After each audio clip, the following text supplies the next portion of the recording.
Okay, for those who haven't done it as yet, just a final reminder in the chat box, your surname, initials and student number. And you will actually see in the announcement that I've just sent to you guys, which is via another Ifundi site, it's not our normal Ifundi site, that the school has decided that in order to give you permission to write the exam, we are going to check the attendance very strictly from now up to the exam of class attendance. And class attendance, that what we mean by that is actually Zoom attendance for now. Good, guys, let's start at the beginning.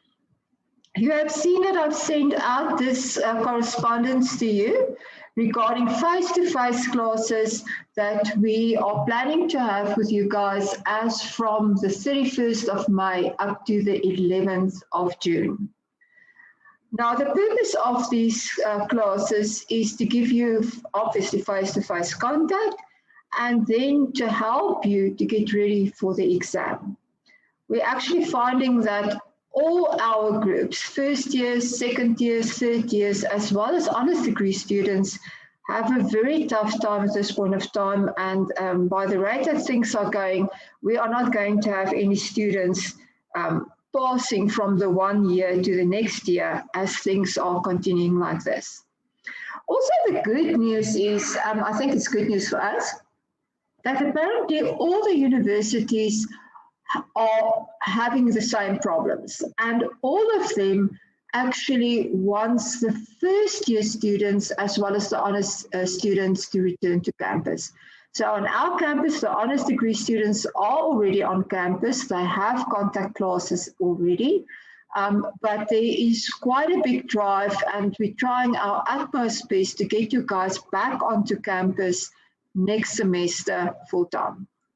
Okay, let's talk about this classes that we're going to have. I just want to share my screen here with you.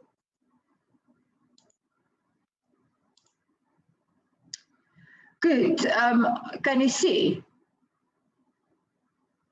Yes, ma'am. Yes, ma'am. Yes, ma'am. Right, what we are planning to do is the following. Now, especially the forensic students must now listen very carefully. We will start on the 31st of May, and our first session, look, the problem here is that we only have limited venues where we can have the classes. And then to be COVID compliant, we cannot fill up the class to its full capacity because we have to maintain social distancing. So the big problem is that a venue, this K03, I think can normally take something like 300 students. Under COVID, we can only fit in 73 students at a time. Now, our first planned session is going to be 12:30 to 2:15 on the afternoon of the 31st of May. If you are a forensic student, you will immediately tell me that you cannot attend that session because you are writing a forensic test during that from 2 o'clock onwards on the 31st. Now, I will handle that situation now. I just want to tell you that we have an hour 45 minutes, which is the session. Now, unfortunately for Monday, we cannot continue in the same venue because there's a different session booked after us, and we only have 30 minutes to clear the venue so that they can clean the venue for the next session.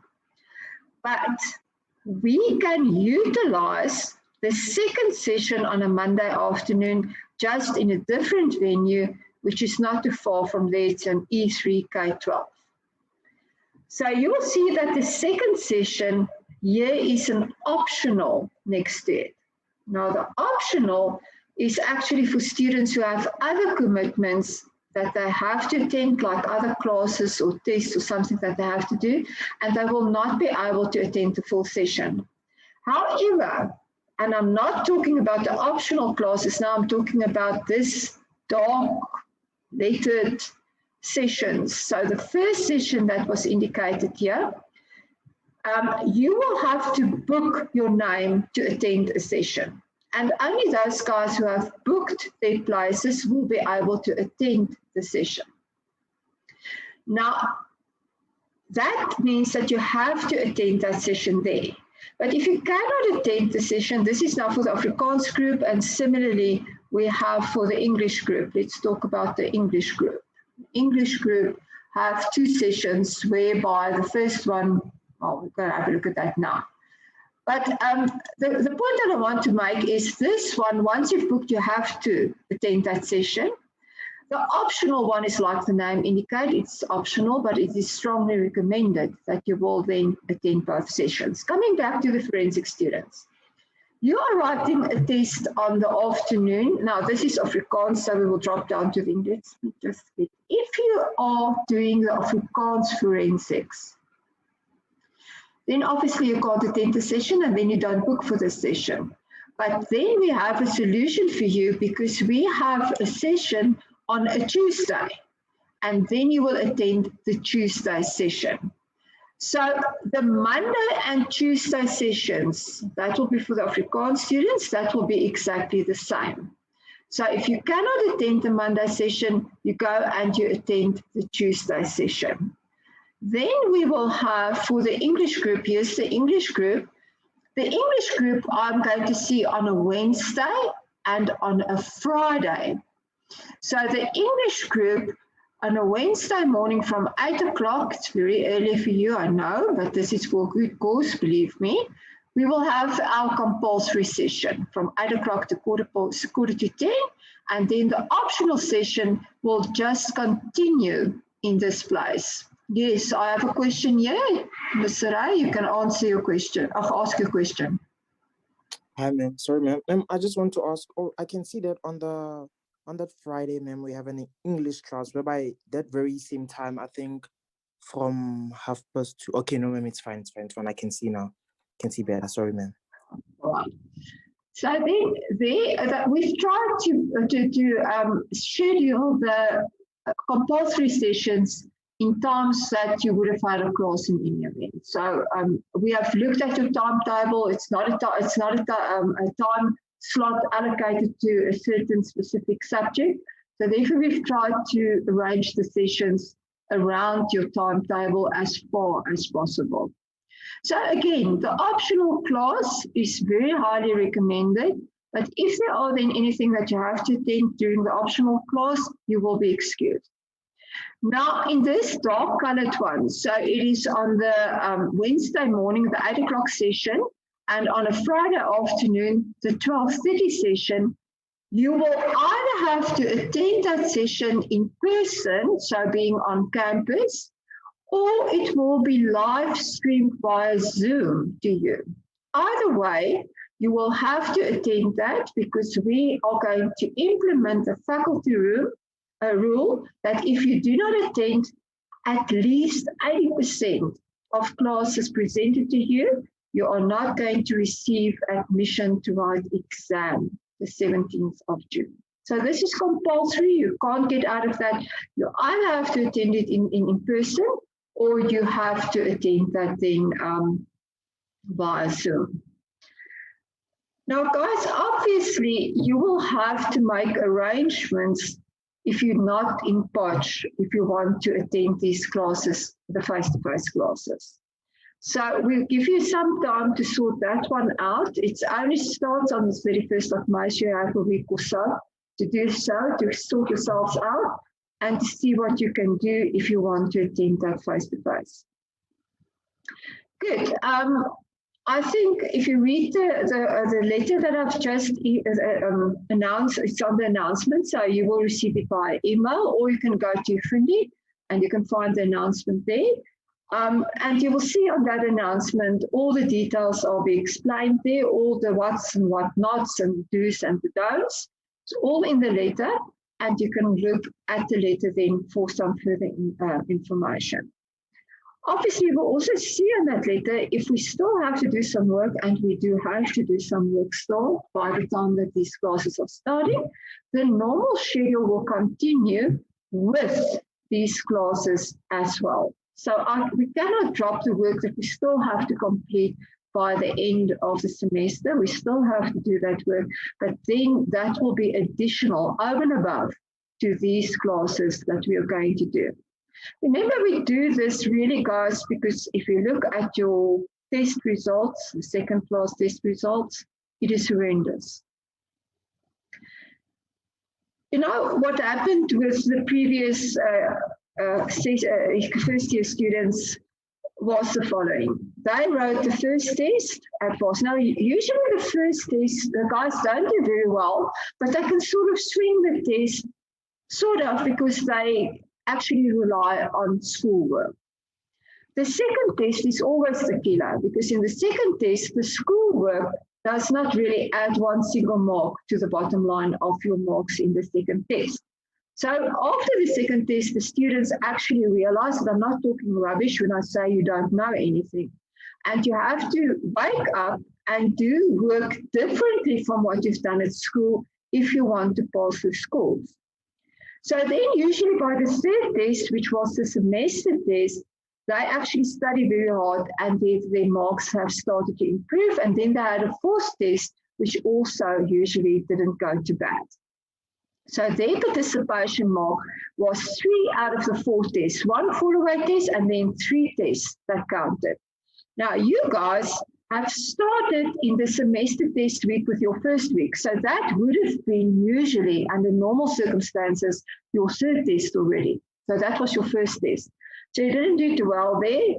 So, okay, the second test is the horrendous test, and now you only have 1 test that you can make up for these 2 mishaps that happened in your life. So guys, I can't tell you, and I don't have to tell you, I think all of you are reasonable, intelligent people, and you can work it out for yourself. If you do not perform extremely well in third class test, your participation mark is going to be very, very low. And you have to get a final mark of 50% to proceed to the second semester ACCC 1-to-1.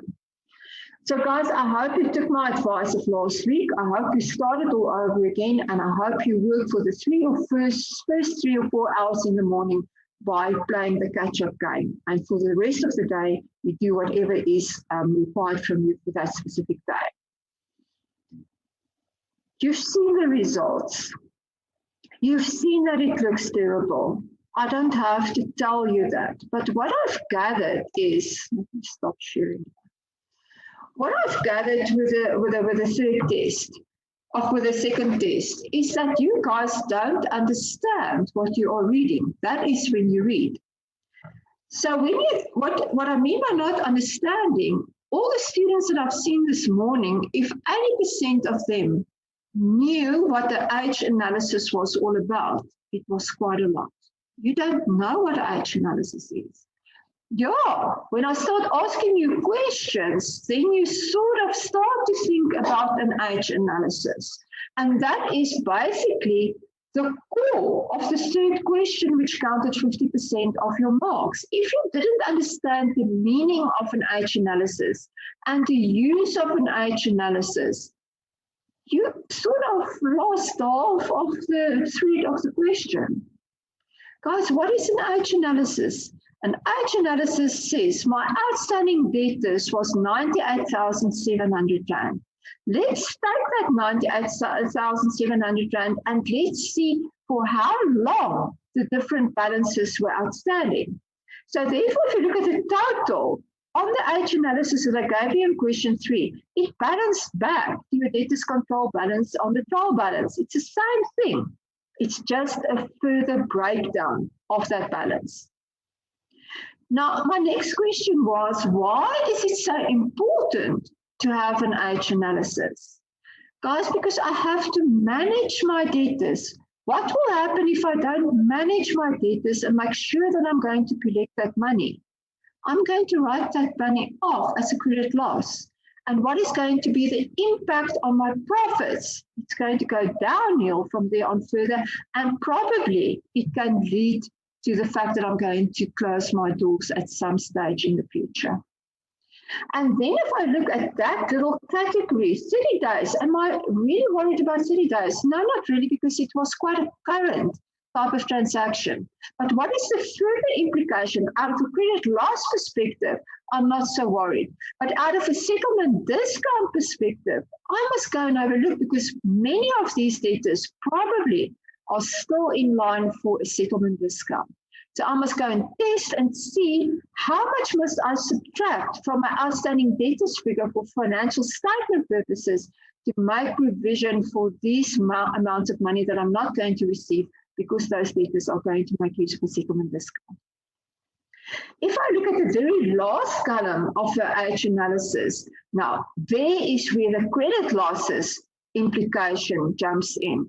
Most of those debtors are definitely not in line for a settlement discount anymore because you can only be allowed to utilize a settlement discount within a short period of time. If your outstanding balance is 90 days and longer, then it means simply, obviously, that you have forfeited on that settlement discount long time ago. So now that doesn't play a role anymore. But what plays a role now on the reasonable presentation of my debtors figure? Will I collect all these monies that's lying in this last column?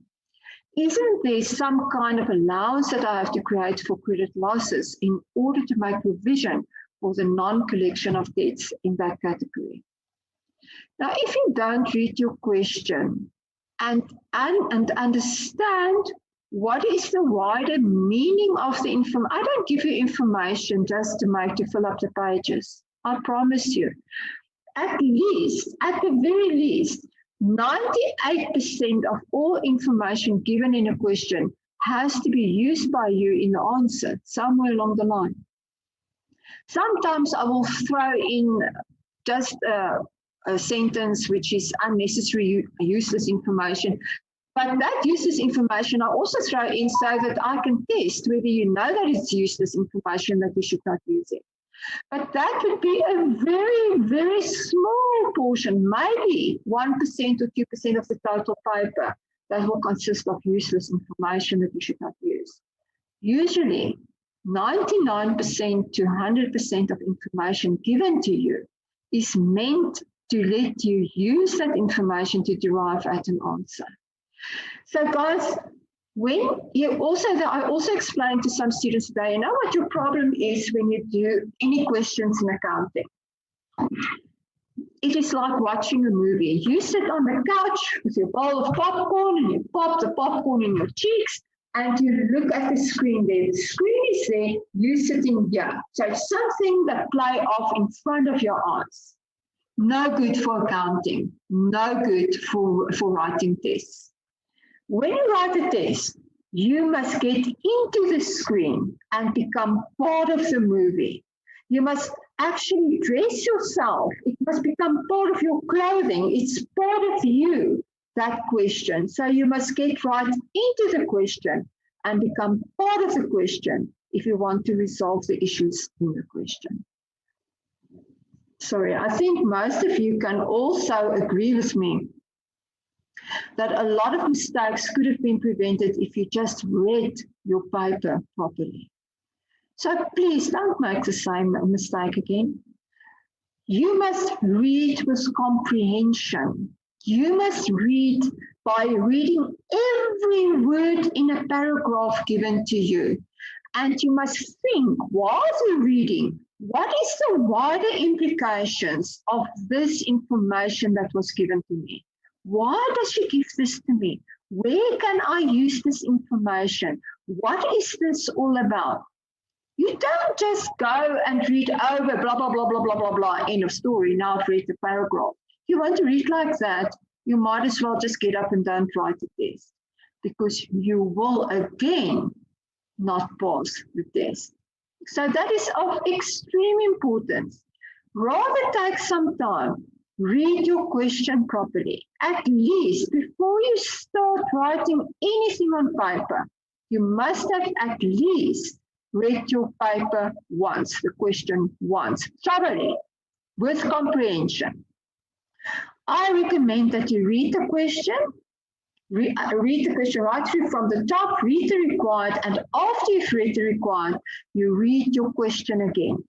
So by the time that you pick up your pen and start writing, you know exactly what is the contents of that question that was given to you, and you know exactly what is required from you, and in the back of your mind, you have a plan of how to derive at the answer. You don't just dump everything in your head on a piece of paper, because that is when you get confused, and that is where you struggle to basically get the essence out of any paragraph that you have to read. Also, guys, your exam techniques are terrible, but terrible. When I give you a question in a paragraph format, like in question 2, like in question 3, I love to do that because why? I test whether you can take the essence out of that paragraph, convert it into a workable format, and derive from there on into an answer. So you will see on a lot of videos, especially like last videos that we've done last week on creators, that very, very good questions that we work through, that you have to work through, because that is the type of questions that you can expect. There was quite a lot of them. I think it was in Waha, for instance, where I took that paragraph and I tore it apart, and in a table format, I have actually summarized the information for myself. But when I'm done with that table, I know exactly what information was given to me. So I would have told you the total amount received was 10,000 Rand. 80% of that relates to debtors who paid within the settlement period. 20% of that relates to debtors who forfeited the settlement period. So immediately, if I started at 10,000 and I say 80%, 20%, what happened to the 80%? And I'm going to build under the 80%. What happened to the 20%? I'm going to build under the 20%. And once I've done all the building blocks, the question is right in front of me, or the answer is right in front of me. I just have to write it down. So when you are going to prepare for the next test, do your questions like that. Work purposefully, analytically, and logically. Gather your thoughts first, and then you start to answer a question. And then another very important thing, guys, is that, watch the time. Watch the time carefully. If your time has run out on a question, move on to the next question. I don't give you that first page just to fill up pages. On that first page where instructions appear, I also give you the time allocation for each and every question. Don't exceed your time on a question. I know it is difficult. I know when you're writing and you really are on top of it and you know the answer of this question, but you need just a little bit more time and a little bit more time. And you go and you steal time from another question. You are making the biggest mistake of your life. It is statistically proven that in the last 10 minutes, when you're actually answering a question, you are earning a fraction of the marks than what you would have earned in that same time slot with a new question. So guys, to write an exam is like to play some kind of sports game. What is the purpose of this game? To get as many marks in the shortest possible period of time as possible. I have a time limit. I must gather as many marks as possible within that time limit. So I have to work smart in order to do so.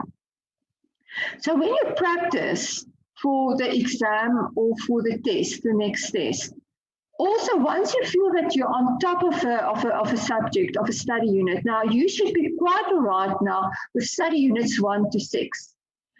Then when you work out a question on that topics, you have to work against time. So you practice against time. When the time is run out, remember you have 1.8 minutes per mark. All the questions have a mark indication. So you work out your time for that question, you do that question within that time period, and then you stop when the time is run out. You mark your question, you see how many marks you would have received for that question, and then you can carry on with the rest of the question, because there are most probably important stuff that you also must take note of. But when you mark it, you just mark it up to the point where the time's run out. And then you practice and practice and practice to get the stuff done within the prescribed time. All of us can figure out an answer if we have 5 hours. But if we have 15 minutes, it's totally a different ball game. So you have to try and and exercise to make and practice to make sure that you can achieve that. I see that everybody has put their name, their surname, initials, and student number in the chat box. If you haven't done that, please do so now. Guys, then also in that question, if I give you journal entries, and I've said that very specifically like in question 2, the journal entries must be given in sequential date order. Then you can't give me just one journal entry, which is, although it is correct, it achieves the end result. That is not what I ask. I ask you what happened on the 1st of January, what happened on the 15th of January, what happened on the 20th of January. So you will lose all your marks if you just give me one journal entry, although it could be correct. If I ask you to do that journal in sequential date order, then that is what you have to do. That is what I require from you. That is the question. So read your questions and the required parts very, very carefully. Are there any questions up till now?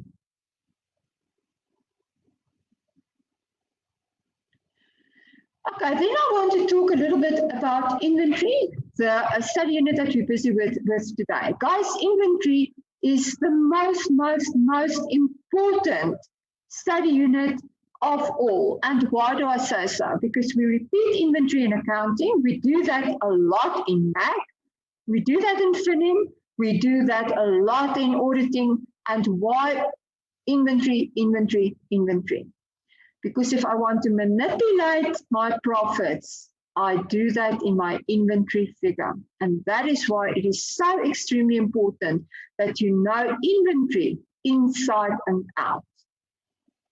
How can I manipulate my profit? By manipulating inventory. Inventory is then an asset that appears on the statement of financial position.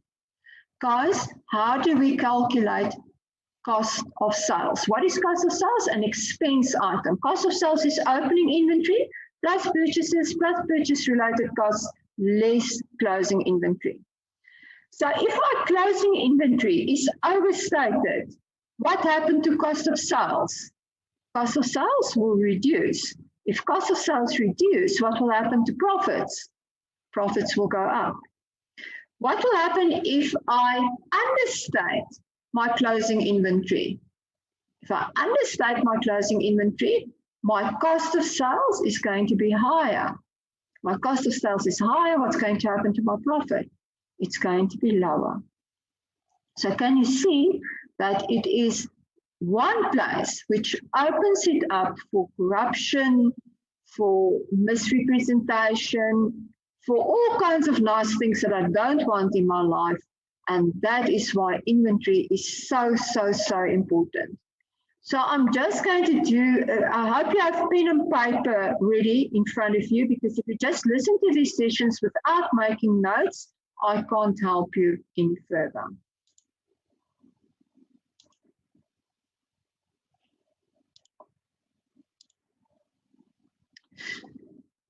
Great. What should you know about inventory? Now, the first thing of inventory, let's try to get this.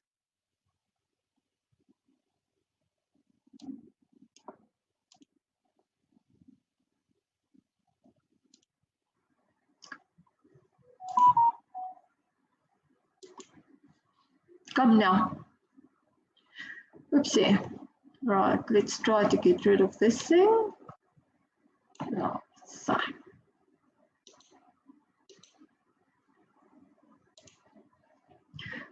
IS2, International Accounting Standard 2, is all about inventory.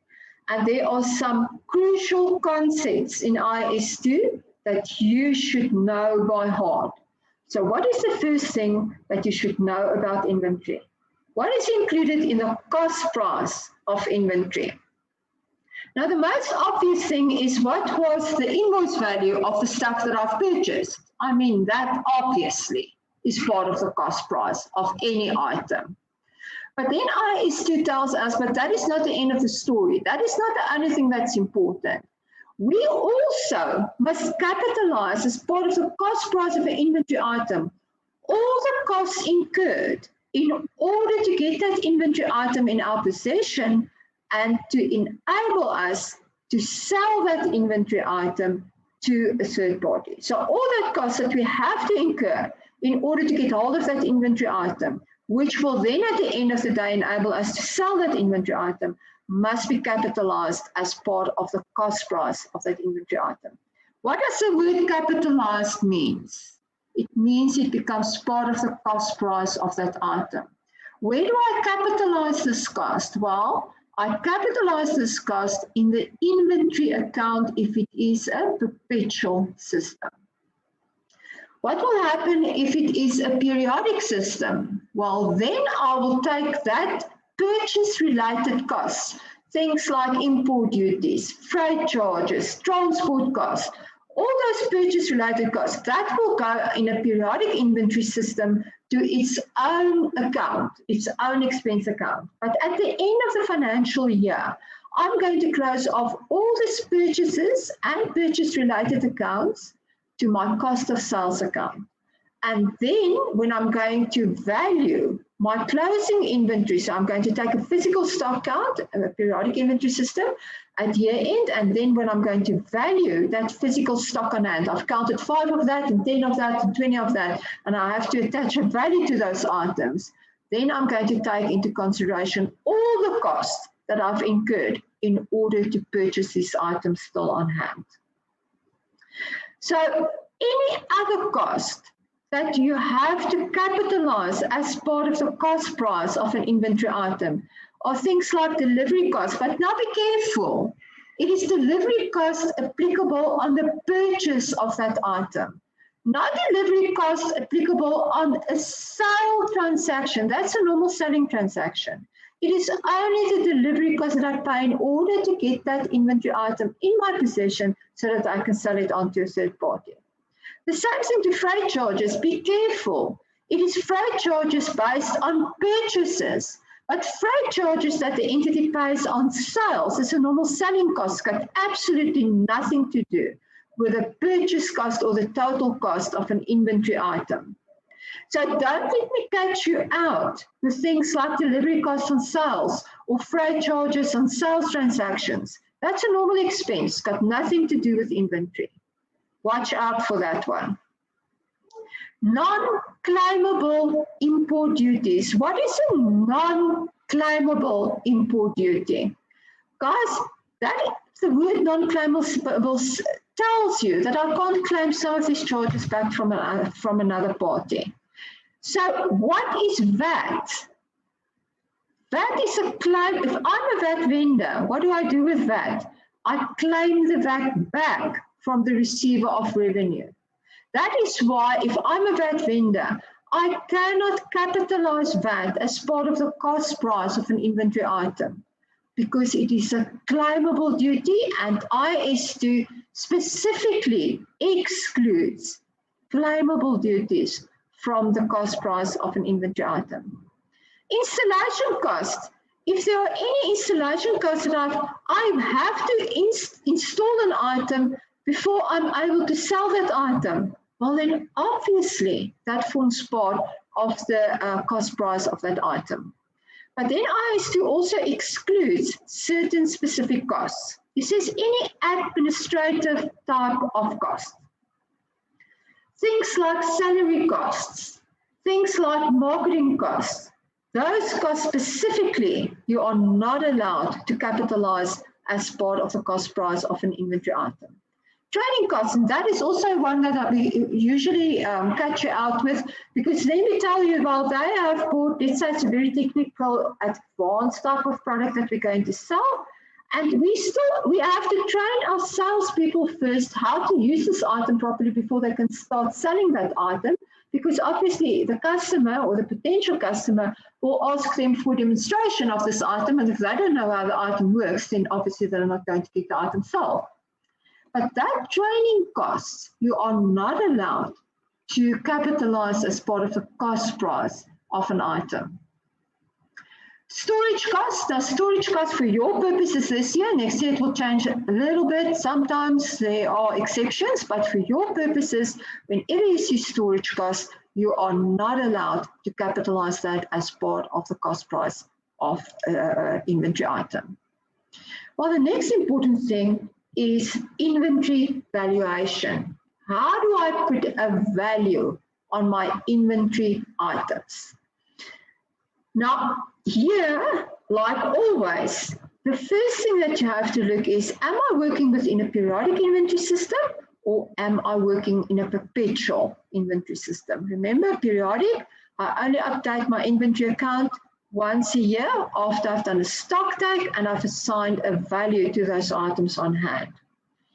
In a perpetual inventory system, I update my inventory record every time that my inventory changes. So with every purchase transaction, and the cost price of all inventory items sold is also being recorded against my inventory account.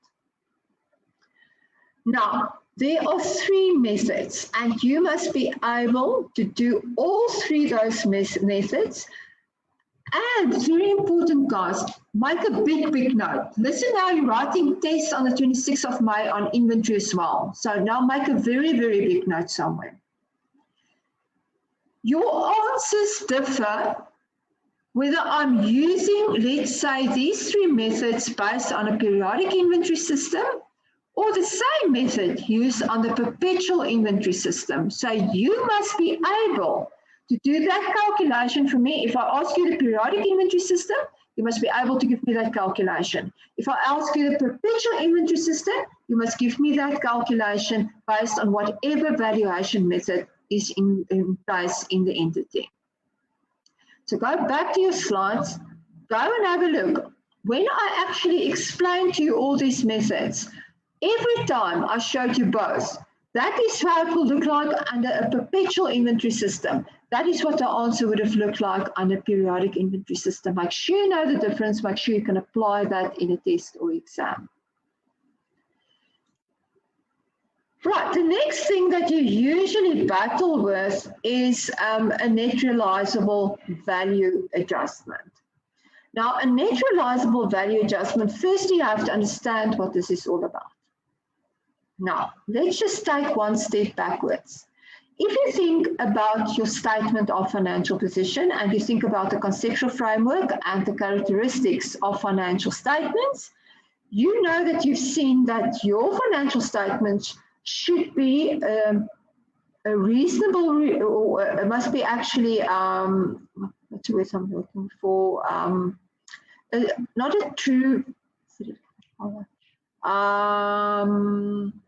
must be actually a close representation of what is happening actually in your company. So it should be, there's the word, a faithful representation of what is happening in the entity itself. So therefore, if I just put an inventory figure, or I recognize an asset in my books, which is inventory, and I recognize that asset in my statement of financial position, I have to put a reasonable figure in my statement of financial position. And for that purpose, the net realizable value adjustment test has been sought out by the accounting authorities. So what they say is, we know that we assign the cost price based on a certain inventory valuation method to the items on hand at year end. He says, and we are quite certain after we've done all our calculations and we've worked it out correctly, that our inventory, our asset in our statement of financial position is then reflected at the correct cost price value of that inventory items. And we're happy. But then I must ask myself, what am I going to receive for this specific item should I sell this item tomorrow? That is where the word realizable comes in. At what value can I sell this inventory item? Then I must actually go one step further and I must ask myself, but when I sell this item, are there any necessary costs that I have to incur in order to make the sales transaction happen? Are there any of those costs around? So I want to see what is the selling value of the stock on hand that I have on my shelf, And in the second place, I want to see what is the net selling value of those costs. And the net comes in is after I take the selling value and I subtract from it all these necessary costs that I have to incur in order to make the sales transaction happen. After I've deducted that from my expected selling proceeds, then that will give me my net realizable value.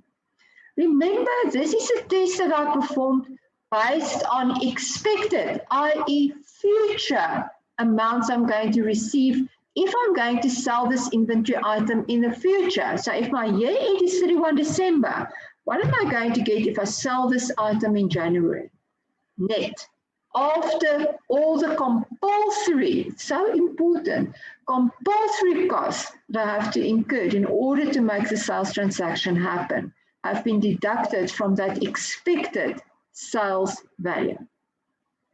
Now, IS2 states very specifically, and it says that inventory should be stated at the lower of cost or net realizable value. So once I've worked out the net realizable value and I have to do a cross inventory item, I'm going to compare the net realizable value with the cost price of that class of inventory items.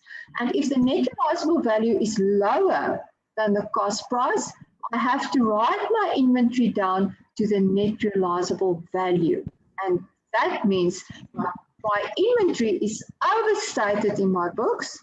So I have to go and I have to take that value down to the value which equals my net realizable value.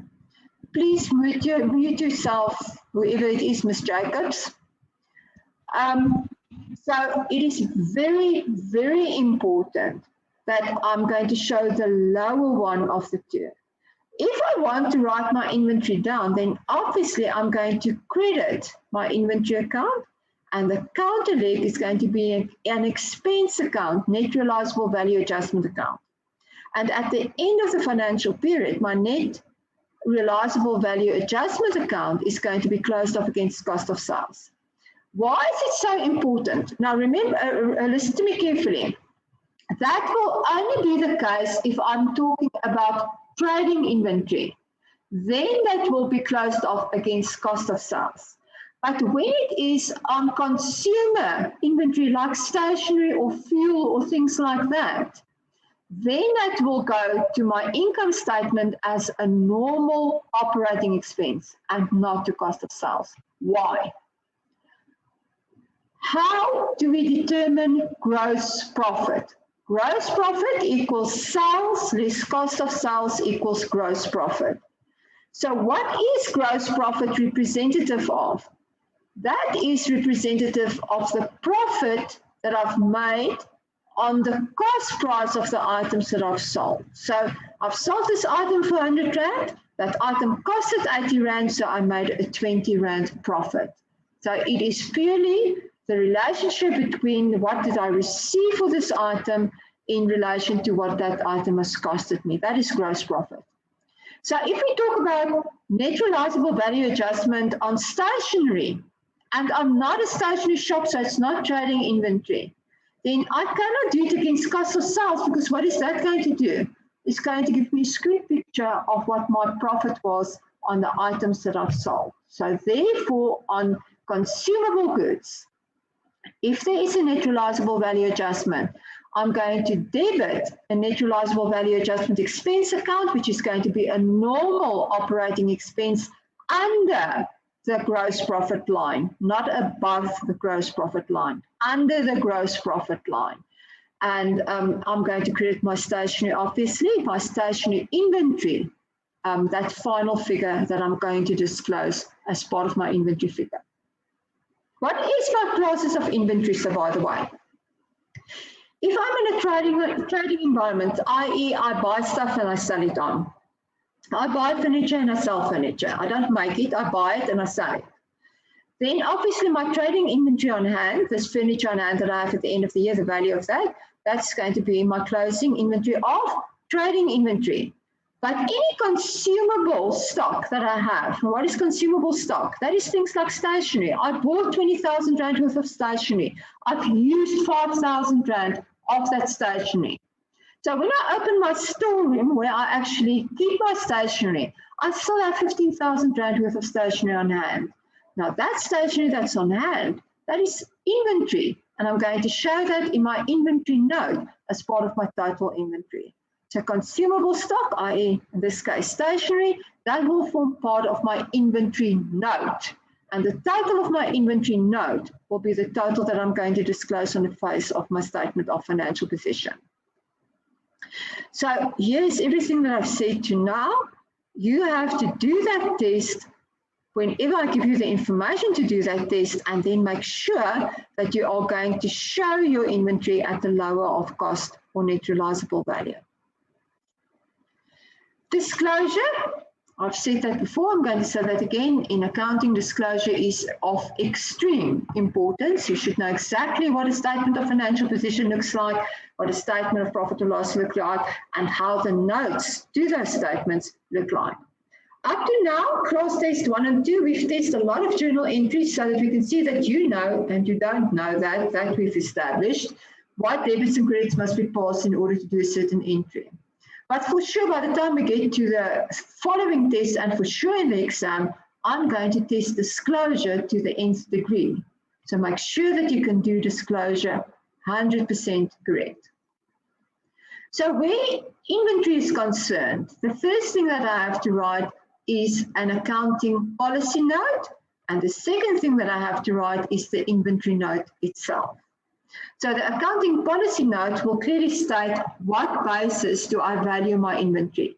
Inventory is shown at the lower of cost or net realizable value using the first in, first out method, specific identification method, or weighted average cost method, whichever one of the three you're using.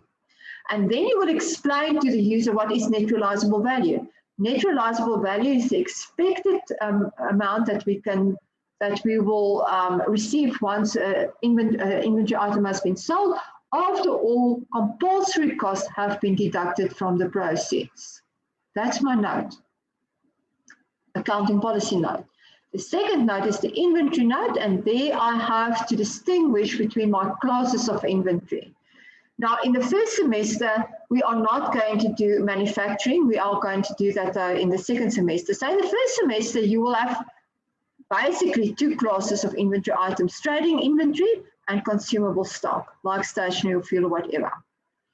So you are going to show the inventory on hand, the value of inventory on hand per inventory class.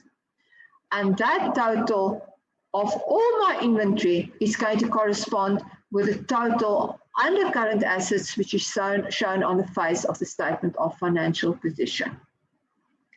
If you made a net realizable value adjustment write-off on either one of the classes of inventory items that you have on hand, you have to mention the fact and the reason for that and the amount of such net realizable value adjustment that you have passed in your books. Very important. Now, when a question, there are many ways to ask inventory questions. But when you see in the question that they refer to units, unit prices, then you know the easiest way to prepare your answer is to make use of a table. Now, you don't have to do that, but you're stupid if you don't do that. Let me tell you straight away, you're stupid. Why? Because if you do your answer in a table format, you've got all the information that you're looking for. You can determine in that table format closing inventory, that's the value thereof. You can determine in that table cost of sales and the value thereof. You can determine there whether you should do a net realizable value adjustment, yes or no, because you have unit prices on hand in that table. And you prepare the table once and you've got all this information on hand.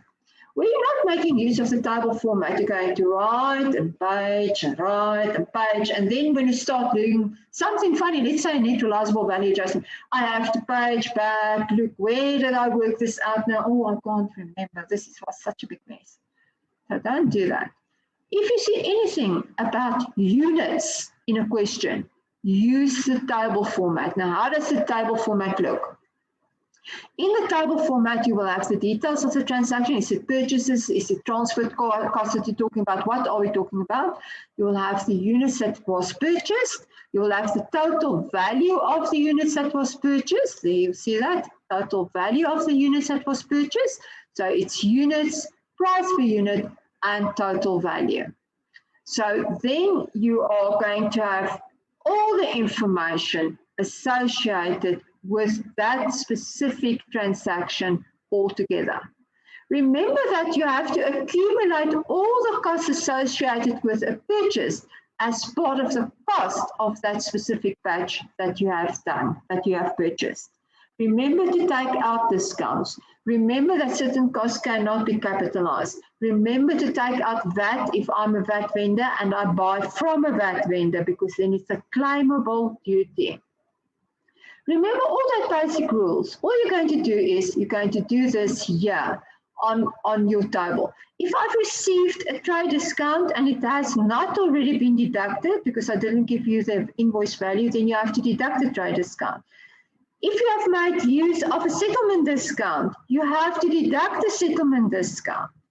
So all those things, all those basic principles you're going to apply in this table when you work out what is the cost price of the item that you've purchased.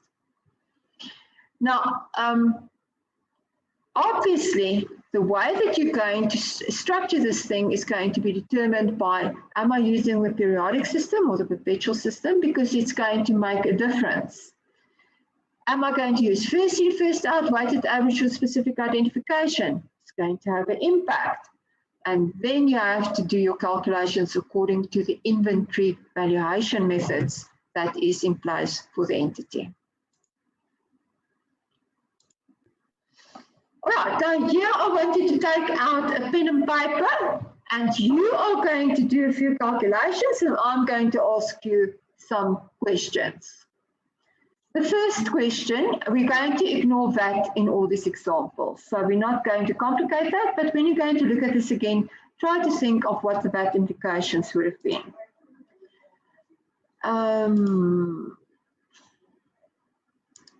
Okay, it's English and Afrikaans all combined. The following information is in respect of inventory, and that is available to you. They give you the opening inventory, that was 10,000 Rand. They give you the purchases figure for the period 5,000 Rand.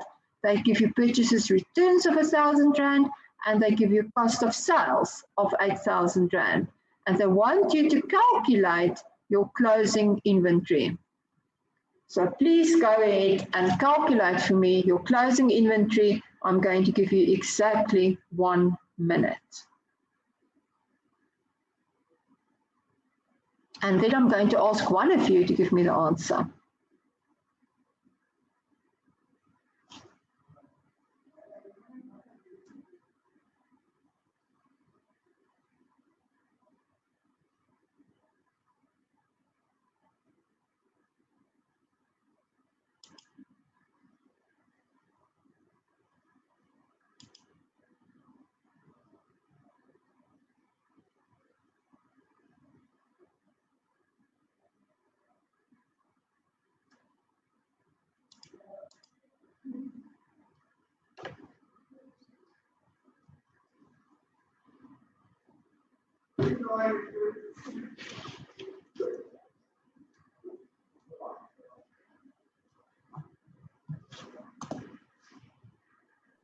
Is it 6,000, ma'am?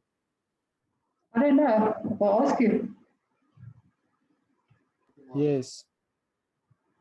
No, I didn't ask anybody. I will ask somebody to give me the answer. Okay, Mr. Ayman, what is the answer? Can you hear me, ma'am? Can you hear you? Can you hear me? Yes. Ma'am, what I did was I started the opening inventory. Then I added the purchases, deducted the purchase returns, deducted cost of sales, and I got 6,000. Boy, good. So everybody received 6,000 Rand. So all of you are happy with the 6,000, I gather. Right. Let's do the next one. Oh, what I want to show you is that you could either have done it that way, like you've done, Mr. Ayman, exactly like this. This is exactly what you've done. You could have done that in a T account format. So I could have had a T account, my inventory account. In my account, obviously on the debit side, I would have had my opening inventory. Then I would have had my purchases figures. On the credit side, I would have had my returns of R1,000. I had my cost of sales of R8,000 because it's a credit entry in my T account. So therefore, my closing inventory is then my balancing figure in my T account of R6,000. All of you happy with that one? Good. Example 2, the following information in respect of inventory is available. Again, opening inventory 10,000, purchases 5,000, purchases returns 1,000, and closing inventory 6,000. And now you have to calculate the cost of sales, please. 1 minute.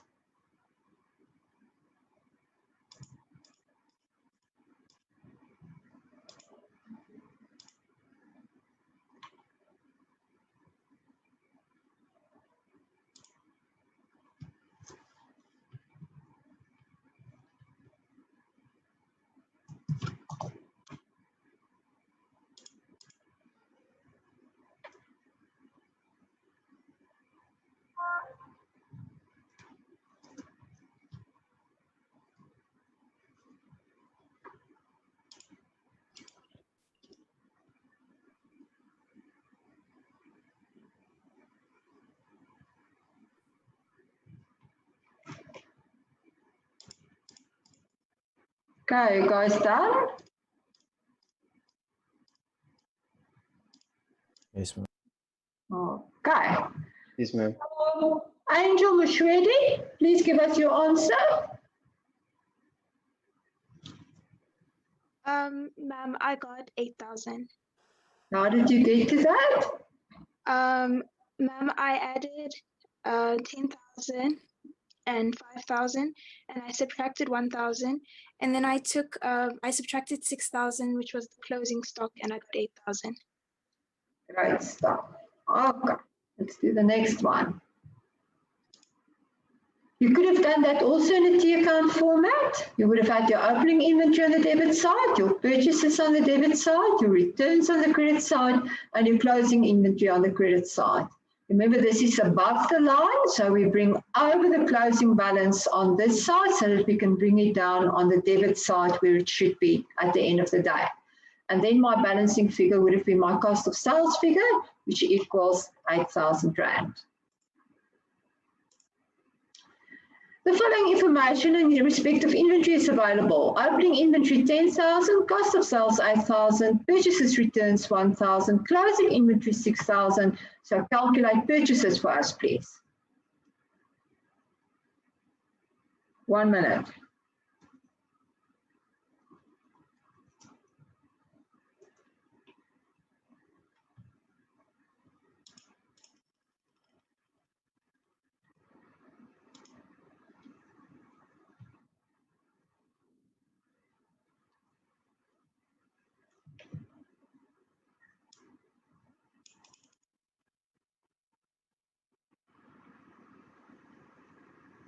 Zandri Fenton, what's your answer?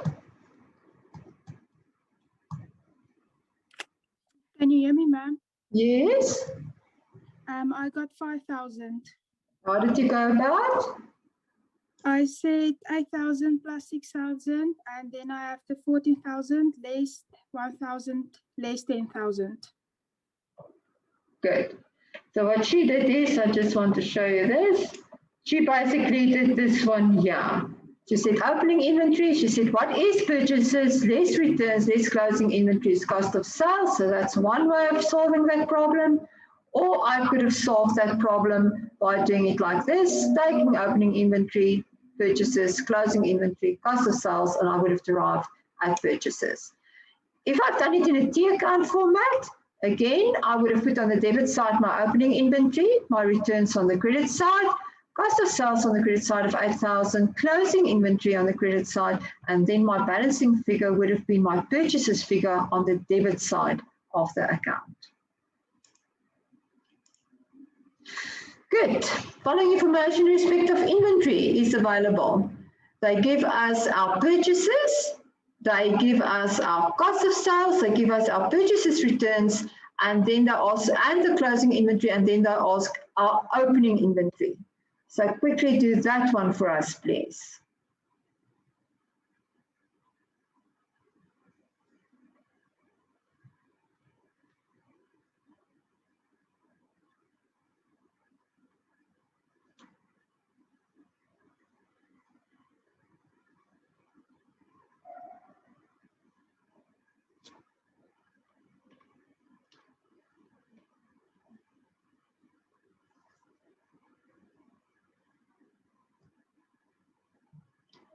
Mr. Walton, what's your answer?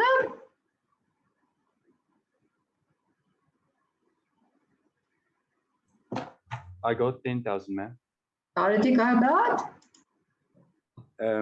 I just made the opening inventory X, and then I added up closing inventory, cost of sales and purchase returns, and deducted the purchases. Okay, so you followed this portion. You said opening inventory plus purchases, less returns, less closing inventories, cost of sales, and whatever was the missing one, you put an X and you worked out the X, which is exactly the same as there. Or I could have done a T account and I would have had purchases of 5,000, returns of 1,000, cost of sales and closing inventory, and then my balancing figure would have been 10,000, which is my opening inventory. Right. From these examples, the connection between the element in inventory, each and every element in the inventory account is shown. Guys, what is important is that when you go back and you think about that, what would have been in our inventory account?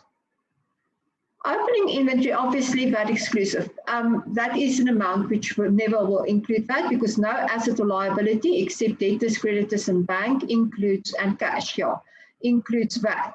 So all our other assets and liabilities is always exclusive of VAT. So obviously that amount and the closing inventory amount will be always exclusive of VAT. Except if I am not a VAT vendor and I've bought from a VAT vendor, then I have to capitalize my VAT. Why? Because it's then not a claimable duty. If I'm not registered for VAT, I cannot claim VAT.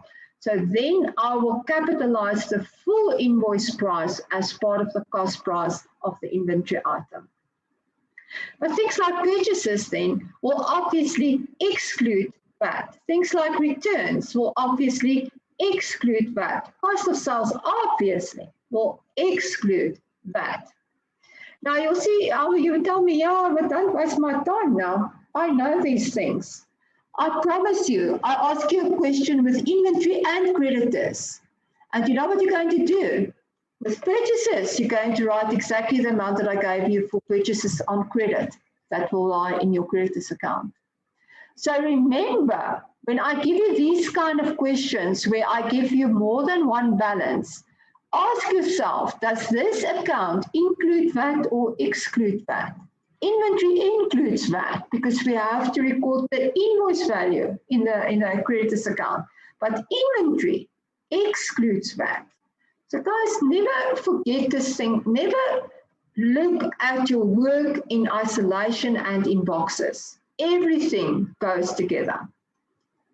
Okay, quickly calculate for us the gross profit if the sales is 100,000 and cost of sales is 80,000.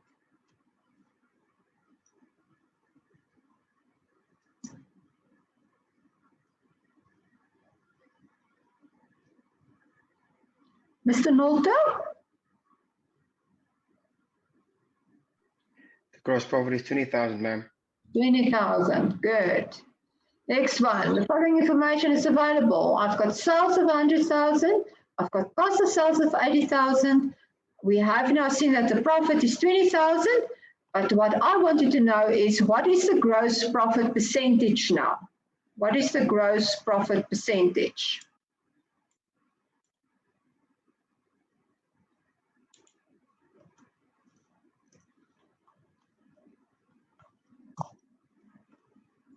Jody?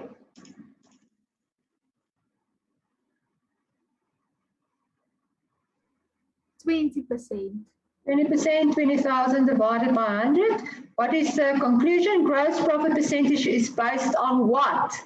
On sales. Okay. Right. Following information. I want to know the sales is 100,000, cost of sales is 80,000, well, gross profit is obviously 20,000. Gross profit percentage equals 20%. So that is the gross margin on the sales. So I'm not going to do that. You've just done that. Following information is available. Sales 100,000, cost of sales 80,000, gross profit obviously 20,000, and I want you to calculate the profit margin on cost. What is the profit added to the cost price of goods to determine the selling prices?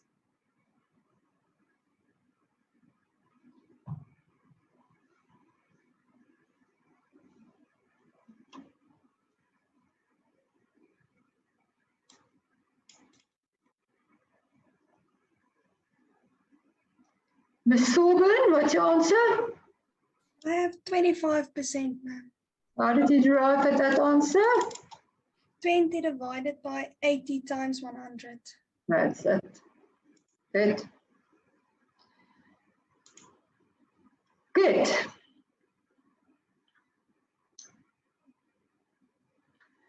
Remember this little profit formula of us. We said cost price plus profit equals selling price. So if we look at this one, we said, well, I give you the gross profit, I give you the sales, so therefore you can calculate cost of sales. So if I ask you now the gross profit percentage, it's the 20,000 divided by the 100,000. If I ask you what is our profit on the cost price of goods, it would have been 20,000 divided by 80,000, which would have been 25,000. It is 25,000. Okay. Let's start with this one. The following information is available. Total sales equals 100,000 Rand. 10,000 Rand of these sales was on a sale, a special sale at cost less 10%. Now determine for me what is my total cost of sales.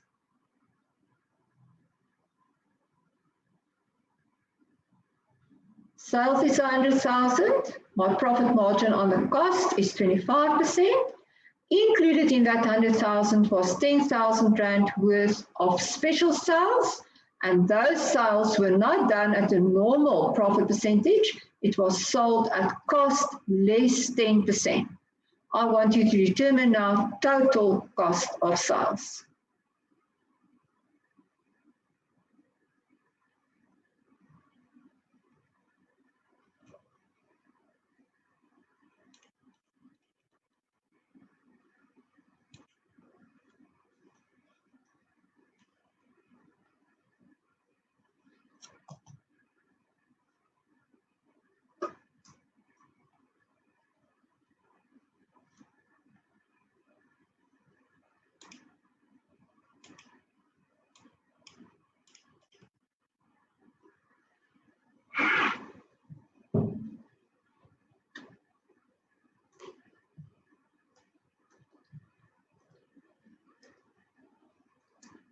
Okay, Ms. Dapper? Hi, ma'am. Can you hear me? Yes. I got 7,200 Rand. Based on 100,000. They made a huge profit. Oh wait. Oh, sorry, ma'am. I think you just added zero somewhere. Yes, ma'am. Sorry. Can I just have another moment? Yeah, yeah.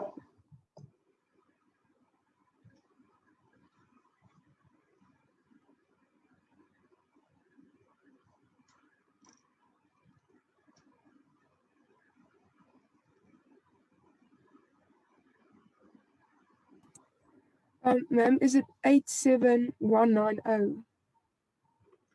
But let's have a look.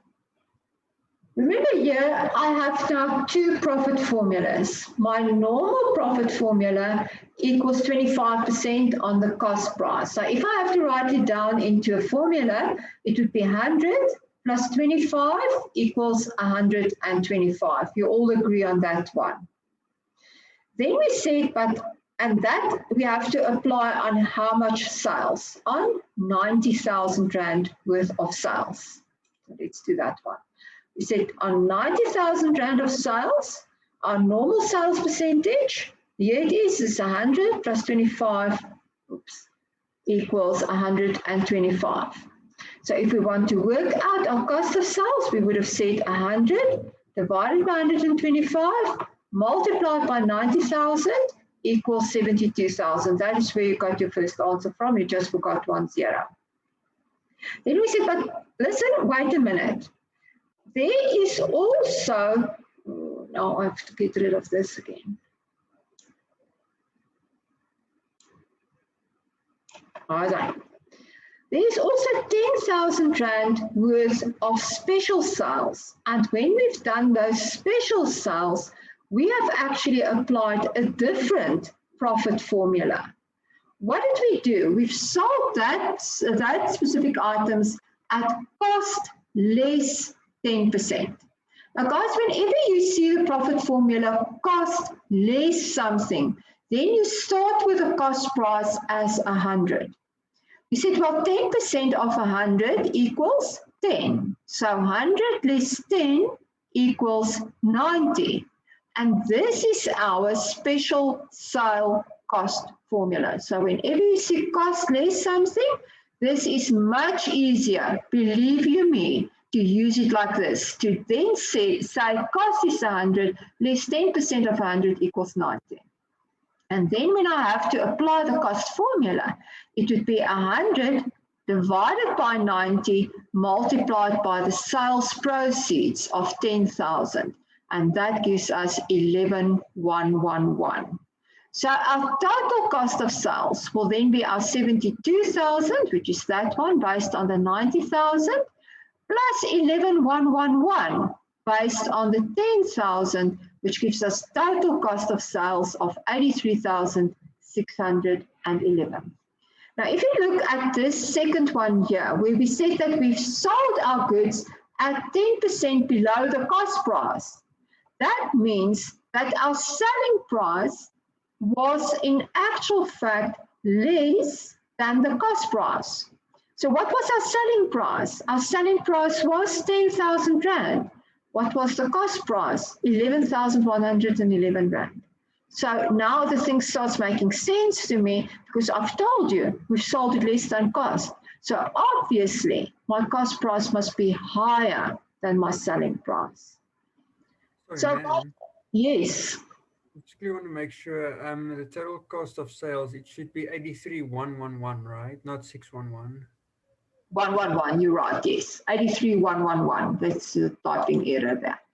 It's 83,111. Okay, 100%. Okay, you guys with me? You understand that? So whenever I have a special sale, I have to adjust my profit formula to reflect the special sales separately. And then I have to take my total sales figure and I have to break it down into the components. That part of it, which equals normal sales, because for the normal sales, I can apply my normal profit formula. For my special sales, I must now rework my normal profit formula in order to derive at the profit formula that was applicable on the special sales. And then I have to apply that formula on the sales proceeds of the special sale in order to derive at my final figure. 100% right, 83,111, not 611, 111. Good. Here they give us sales again. They give us cost of sales with a question mark. They tell us our profit margin on cost equals 25%. They tell us that 10,000 Rand of that sales proceeds was for a special sale where I've sold my merchandise at the normal selling price less 20%. So this is my normal profit formula. When I've actually had the special sale, I've sold that at my normal selling price less 20%. Do that one for us quickly.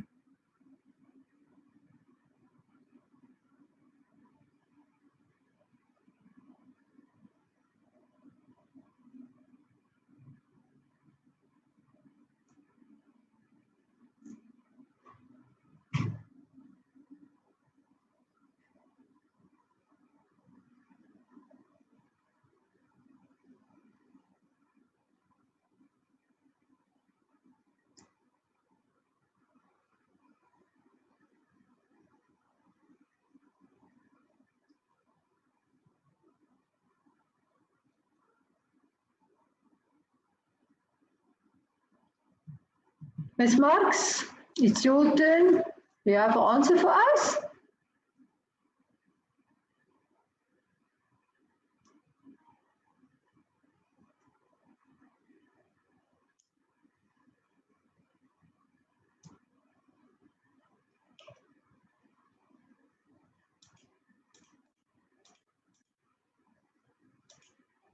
Stefan, would you like to help her? Is there only one, Stefan? I don't know. I thought was the floor. Ma'am, I got 81,600 rand. Okay, let's go and have a look. Oh, I'll get rid of this one once more. And let's get rid of that once more. Good. So where do we start? We said, well, our normal selling price, this is our formula, cost price plus profit equals selling price. So the normal sales was 90,000 rand.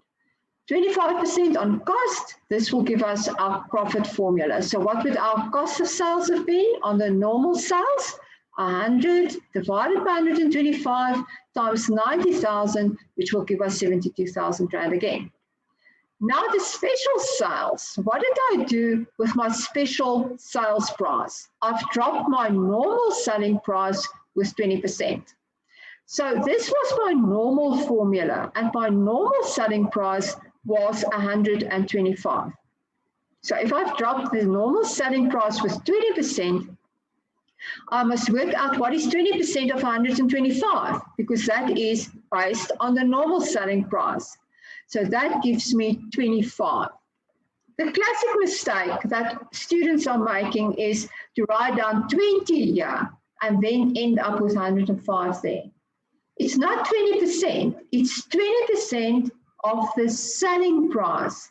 So 125 times 20% gives us 25 rand. So now my cost price can never change. If I've paid 100 rand for an item, that's a fact. I cannot change that fact. So that is water under the bridge. I've paid 100 rand. My selling price is now also 100 rand. So on the special price, on the special sale that I've made, I have sold my merchandise equal to my cost price. So the selling price of these was equal to 10,000 rand, and the cost of these was also equal to 10,000 rand. So the special sales was 10,000 rand, 100 divided by 100 times 10,000 rand still brings me back to 10,000. So total cost of sales then 82,000 rand. You guys have me.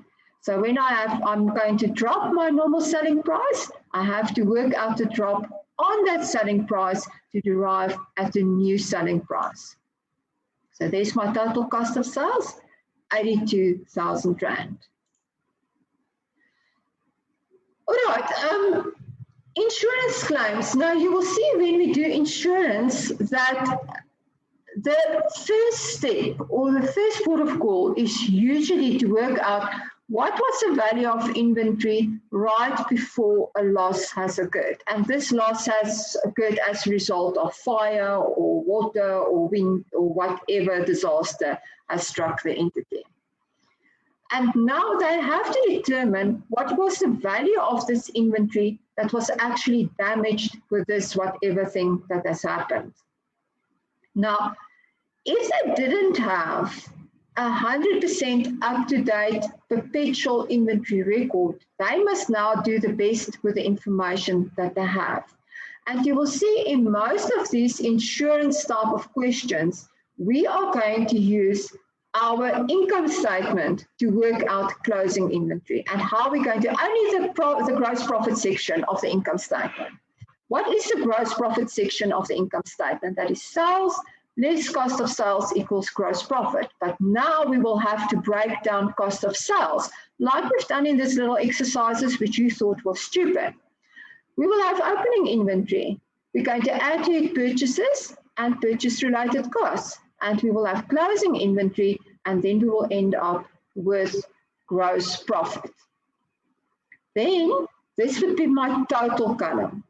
Then if I had special sales for the year, I'm now going to have a column for normal sales, I will have a column for special sales. Now, obviously, like we've seen in this little exercises, normal sales plus special sales equals total sales. So if I have the sales proceeds in total, I can put in the total. If I have the special sales total, I can put in the total. And what's the difference between the two? My normal sales. If I have my normal profit formula and I have my normal sales figure, I can work out cost of sales.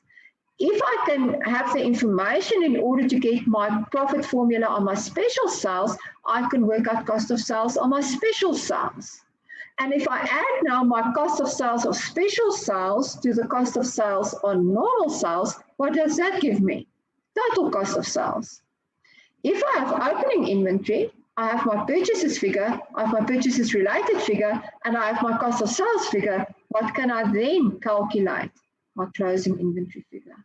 And you will see that a lot of the inventory questions where insurance plays a role is working on that specific format. So again, here it's all about technique. I'm going to have an income statement in that case with 3 columns. First column, total. Second column, normal sales. Third column, special sales. And then I'm going to start filling in the information that I have available. And then I'm going to look, what can I work out? Because each and every time, there's only going to be one balancing figure that I can derive at by using the information that I have. So again, in most cases, there would be a normal gross profit percentage, and I can calculate that normal profit percentage by the information that they give me out of the question, and that is normally based on what happened in previous years. If there's a special sale during the year, I have to adjust my profit formula in order to bring back my new profit formula, which is based on my special sales. Now, you have to determine most probably closing inventory. So as a template, you're going to use the trading section of the statement of profit or loss, i.e. sales, there's cost of sales broken down in its components, opening inventory plus purchases plus purchase-related costs, there's closing inventory equals gross profit. Complete as far as possible the amounts given in the template. Total equals normal plus special. So if I have special and I have total, I can work out normal. If I've got normal and I've got special, I can work out total. If I've got total and I've got normal, I can work out special, just by cross-balancing that line each and every time. Determine where balancing figures can provide, for example, normal sales for the year. By building the puzzle, it's easy to see where a balancing figure can lead to the next calculation. Now, you haven't done any of these calculations as yet, but you are going to do this before the end of the week. Then you're going to apply the profit formula applicable on normal sales to normal sales, and that applicable to special sales to special sales. What am I going to determine there? Cost of sales and gross profit for each one of them. I'm actually not really after this, the gross profit figure. I'm really after the cost of sales figure. That is the one that I want to derive at. If I have total cost of sales, then I can work out as the balancing figure what is going to be my closing inventory, just as those exercises that we've done right in the beginning. Now you'll see that there's something like an averaging clause. What is an averaging clause in inventory or in insurance accounting? Guys, an averaging clause is when I take out insurance. Now, insurance is a very costly exercise. It's a very necessary expense. But what happens is the first time that I'm experiencing cash flow problems, I run through my expenses and I see what can I cut? What is not that necessary? What is there that I don't need that urgently?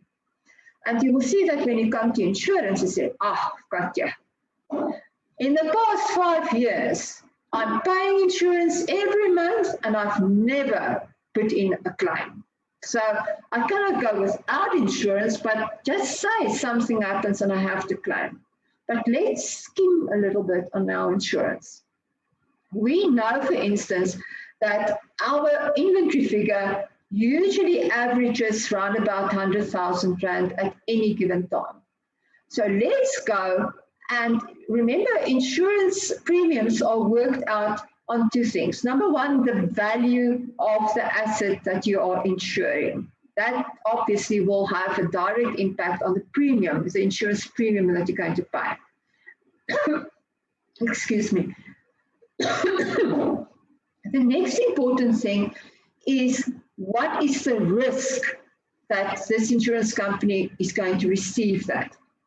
So if you're going to insure your car, for instance, and you're going to park it every night in a high risky area, in other words, where there's a lot of theft going around or hijackings going around, then you're going to pay a high premium on that insurance of that car, because you are parking your car not in a secure place. So the possibility or the potential of your car getting stolen is much higher. So therefore your premium will go up.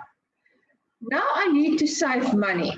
Now, instead of taking out insurance based on my average inventory figure of 100,000 Rand at any given time, I skim it down and I tell the insurance company, listen, my average inventory at any given time is 80,000 Rand.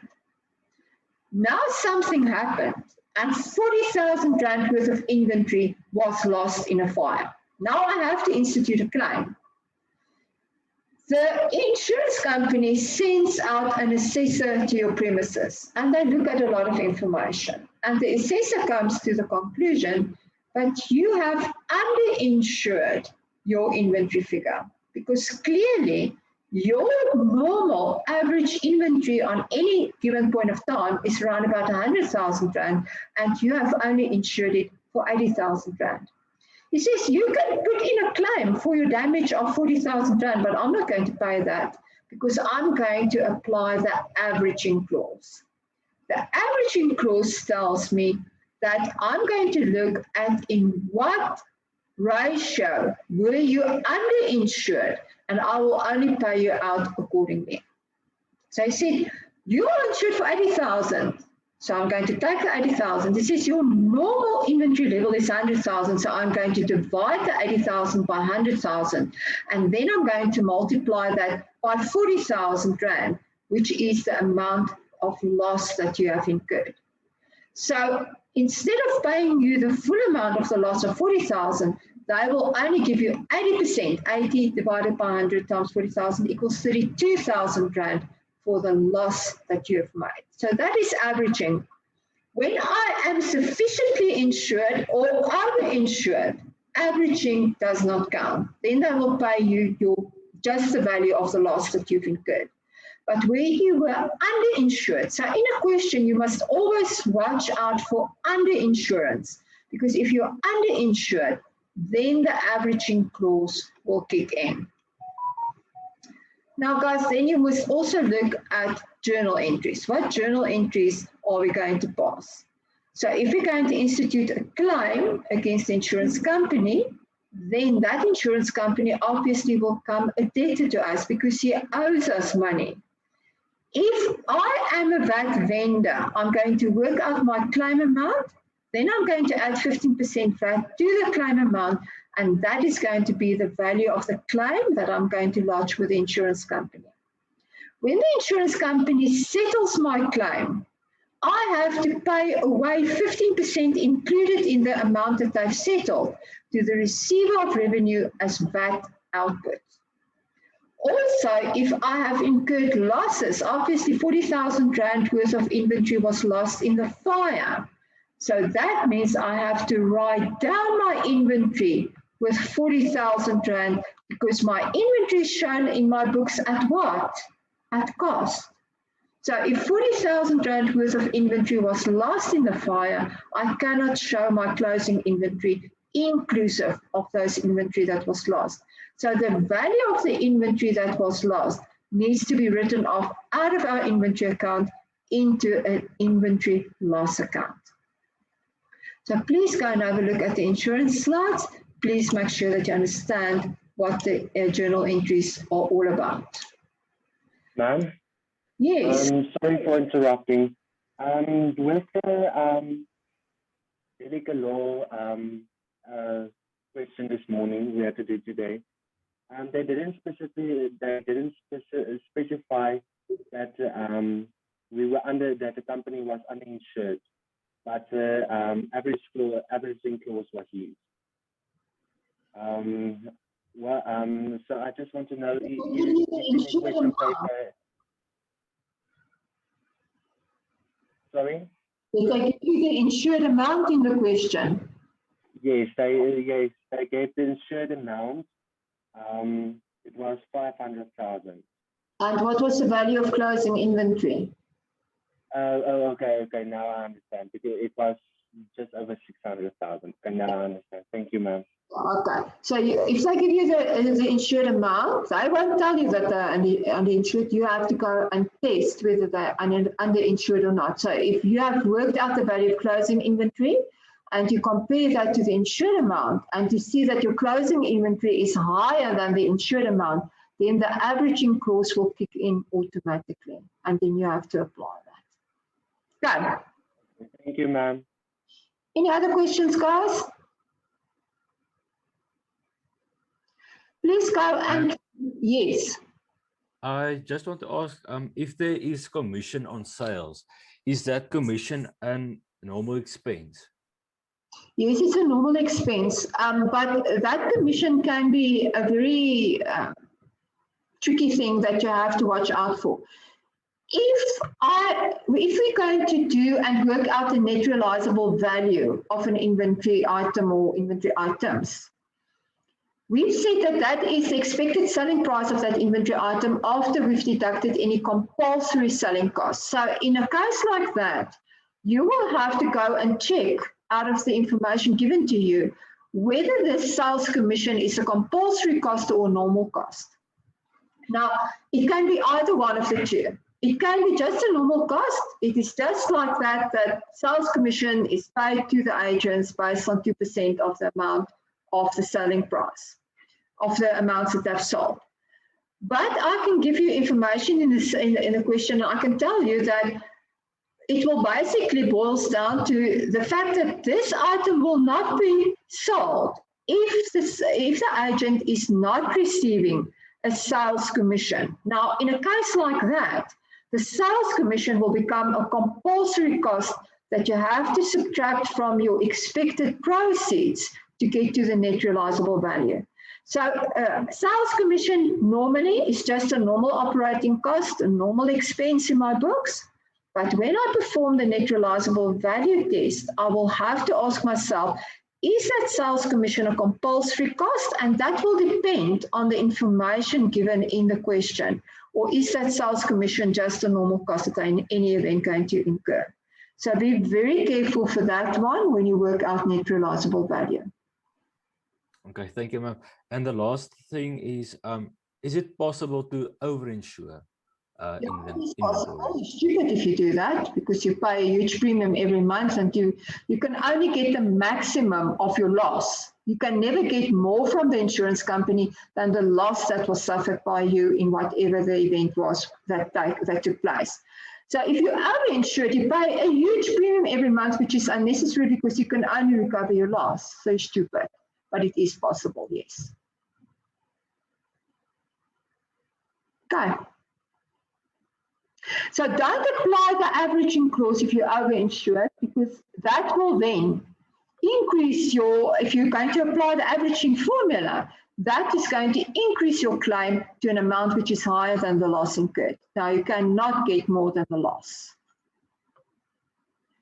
Any other questions? There was something that I thought of that I wanted to tell you and now I can't remember what it was. Guys, do you do what I tell you to do to catch up with all your study units early in the morning?